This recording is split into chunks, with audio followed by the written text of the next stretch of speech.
I'm Jay, the vegan baking realtor, and today we're making a vegan Oreo Bundt cake. You want to know the interesting part about picking up an old hobby or starting a new one? You're not always going to get it right the first time.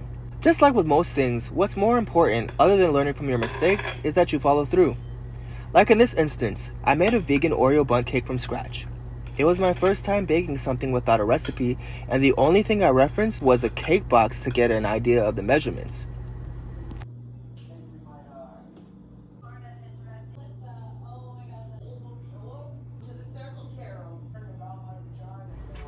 We started getting the dry ingredients together, separated the cookies from the cream. I used about 5 to 6 cookies in the blender.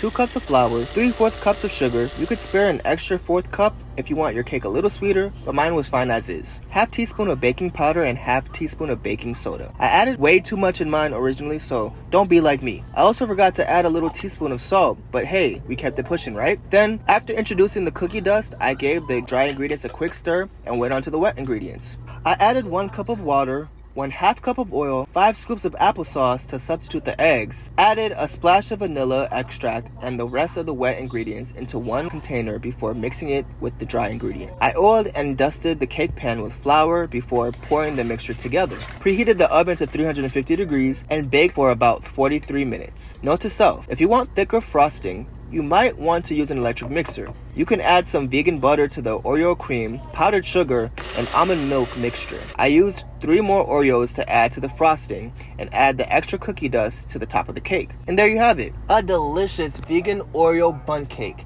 And what's most important of all, you can actually lick the spoon.